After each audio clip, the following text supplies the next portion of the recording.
Well, you wouldn't hardly believe we are in Texas, would you? Yeah, we're in Texas, all right. We are in Texas, but it doesn't feel like it or seem like it today. And we are experiencing some real snow. Today is Thursday, and I think it's January the 9th. You think that's right? Yeah. Okay, so we're going to say it's January the 9th. For a day off, forgive us. And we've got a big snow. Now, you've been in Texas since 2009. I've been in Texas since 1988, Okay. about 35 years. So they are predicting up to 6 inches of snow. For Texas, that is an absurd amount of snow. You've never seen that much snow. No. In my 35 years in Texas, I've never seen it. And I've seen it in St. Louis, I've seen it in Missouri, but not in Texas. We're really getting a whopper, aren't we? Yeah, it's really pouring down. We have a whole lot already that have, come down already. So we are so thanking God for this snow, and it's cold, but I think many people are enjoying it. Like we can see, everybody's like coming out and enjoying the whole snow. So we have big snow piling up already. Yeah, it's almost like a neighborhood party. We got hearing voices of kids and adults and shouting, and everybody's excited. I know those of you from Michigan, Montana, this would not be exciting. In fact, you'd hardly consider this much of a snow at all, but for us it is. We've probably seen, 2.5, 3 inches, and we're probably going to get another 3 inches. So quite a bit of snow. But here's the thing, and this is where we're going to bring diabetes into the issue later as I go back into the studio. This was not a surprise for us, was it? No, it wasn't a surprise. Weather forecast has been announcing the whole thing almost all week long, and they have been letting us know that this is coming, really, that everybody should be ready for it. And at the same time, Dennis has been buying some things that will help us, in case the electricity goes off, we'll be able to be comfortable. Yeah, on Tuesday, I went out and bought some stuff to make sure we would survive this kind of a snow. Now, the snow I'm not really afraid of, and I did buy a few things, food items, just to make sure we had enough to carry us for a couple of days until the snow melts off, and it will melt off pretty fast. I think by Saturday, they're talking about sunny and 45 degrees, so it's going to melt off, but we have to have coffee, don't we? Yeah, something to keep us warm and, warm some water up to, keep us warm in the cold weather. So, yeah. So we got coffee, extra coffee to make sure we last through it. Got some extra heavy whipping cream because you're going to have coffee, you got to have that cream, huh? Right. And then you also bought something to, heat the water up. That's where I'm going with that. Yeah.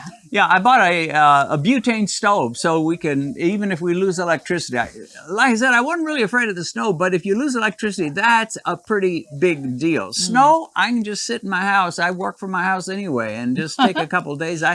That's not unusual for me to go 2-3 days at the house without ever getting out. But what is unusual is to lose your electricity. If the snow gets too big and starts collecting on the electrical wires and so forth, we got problems. And of all the things in life that I hate, one of the big ones is lose your electricity for a long time. You're used to that, though. In Nigeria, you lost electricity for a day or two at a time sometimes. Yeah, it's normal thing to lose electricity here and there. After some time or some days, they will bring it back. But here, it stays on, and then when it goes off, there must be a reason for it. Yeah. So you say, what does this have to do with diabetes? Well, first of all, we just like to share a little bit of our personal story. But there is a point. My mind is always thinking. I'm a minister, and I think in terms of illustrations. Okay. Ministers use illustrations all the time. And the point I want to make, and we'll talk about it some more after this segment, is that this was not a surprise. No. I've been saying all week long, and the reason I've been saying it is because I've been hearing the weather forecasters and looking at my phone app. Sweetie, on Thursday, we're going to get some real snow. I said it on Monday. I said it on Tuesday. I said it on Wednesday, and now it's Thursday, and what happened? It's here. We got the snow. So, now, if we lived 150 years ago, we would have been totally taken by surprise with this snow. If we lived in Texas 150 years ago, there would have been no weather forecasts, no phone apps, no phones. So when it came, because Monday was sunny, It was a little cool, but it was sunny, right? Yeah, it was. And Tuesday, the same. Sunny, little cool. Wednesday, yesterday, got kind of cloudy. And then today it came. I opened the door at 7:15 thinking we might see snow, and lo and behold, the snow came. But if I lived 150 years ago, this would have been a total shock. So it pays to listen to people who know what they're talking about when it comes to weather. Yeah, we thank God for today in our time whereby things don't take us for by surprise like that. There's gonna be a little warning from the TV, internet, and everything, letting us know this is coming, this is gonna happen, and then you just have to be ready and get some things together that you're gonna need when the storm comes. Yeah. So we were ready. We had the food we needed. We had the coffee. We had the cream. We had basically everything we needed. And should the electricity have gone out, and it could still, but so far we still have power. But if it does go out, we'll have what we need. We're ready, aren't we? Yeah, we are surely ready. And are we going anywhere today? No, I don't think we're going anywhere today. Not going anywhere. We're all set at home. We're good. So if you're fairly bright, you've already guessed the connection between the forecast of a snowstorm and how men and women develop type 2 diabetes. Just as we have meteorologists and weather apps and TV weather forecasters who can predict a storm in our near future, there are certain indicators and signs that can give you a pretty good indication that type 2 diabetes is in your future. People are not at all smart to ignore forecasts of severe weather that's headed their way. In fact, some have sometimes died when they went right on with normal living when the weather experts predicted severe hurricanes, tornadoes, and floods that were headed straight for them. And so it is with type 2 diabetes. There are very specific and definite signs and indicators, you might call them forecasters, that warn you of impending diabetes, even when your skies look blue and your health seems almost perfect. And so for a few minutes, I want to talk to you about some of those indicators that the storm of diabetes may be headed your way. In fact, I'll give you 6 very powerful indicators of this, and while none of them absolutely guarantees that you will end up with diabetes, any of them dramatically increases the likelihood of diabetes in your health forecast. The first sign is simple. When your doctor tells you that your latest A1C test reveals that you're pre-diabetic, you need to beware. A pre-diabetic A1C is normally considered in the range of 5.7 to 6.4. Could you possibly maintain being pre-diabetic the rest of your life and live a long and healthy life well into your 80s?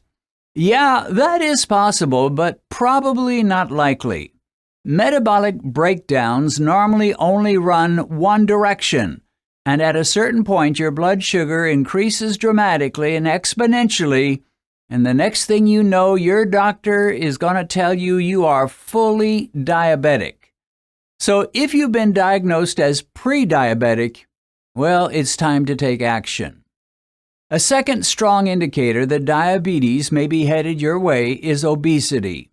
We were never created to be carrying around an extra 50 or 100 or 200 pounds from day to day, and if we have let ourselves go and have become significantly obese, diabetes may not even wait until we're in our later years. You may not even make it out of your 30s before being diagnosed as diabetic. No, not every diabetic is overweight, but most are. And no, not every overweight person becomes diabetic, but if they live long enough, most will.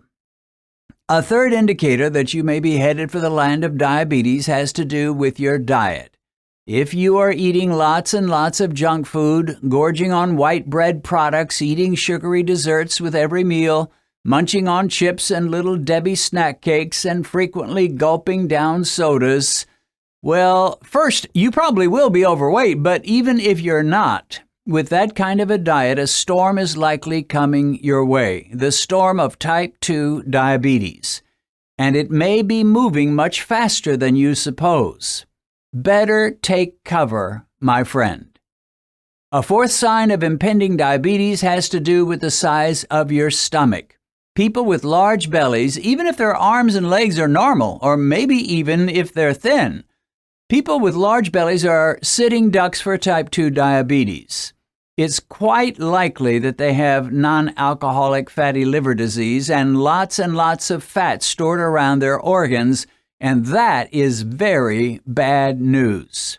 When your stomach starts protruding over your belt, it's time to make some changes.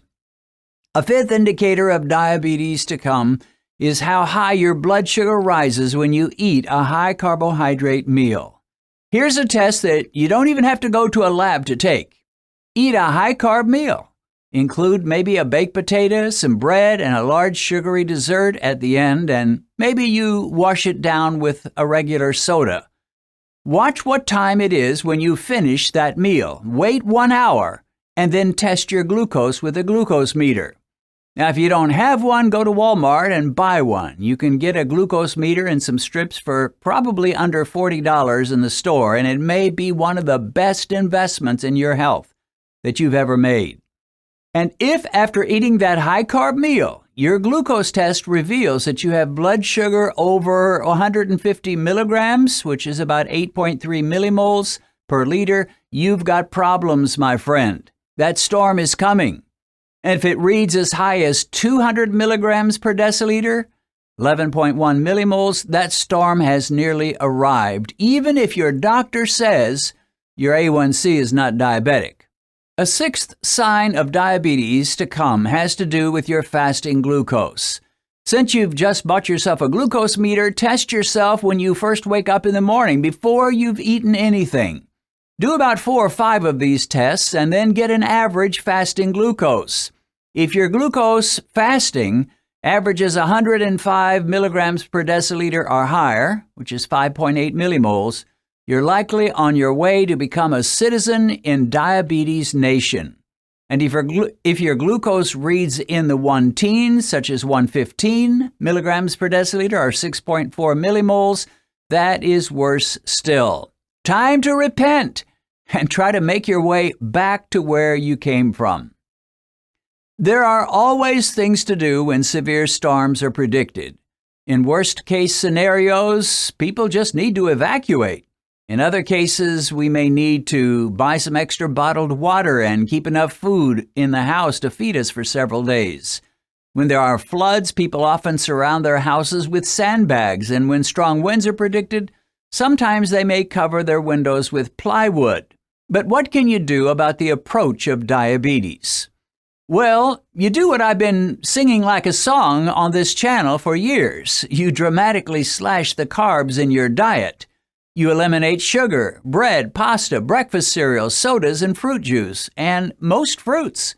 You make meat, low-carb veggies, and high-fat dairy the staple of your meals. It's kind of like putting plywood over your windows or sandbags around your house. It may not be convenient. It may not be exactly fun. In fact, it wouldn't be. But it can save your house from collapse. And it is so worth any price you may have to pay. Unlike the storm illustration, one of the exciting things about impending diabetes is that if you prepare well enough, if you make the necessary changes, you may end up preparing so well that the storm of diabetes never comes. Wow! You prepared and prepared and prepared, and the storm just passed you by. And that, my friends, is time to celebrate. If you've recently been diagnosed with diabetes and you've just discovered this channel, let me recommend that you go to our Uploads page, which will give you access to every diabetic video we've posted since we began. As you work your way through all our videos, I believe you'll find the help you need. A link to our Uploads page is in the description.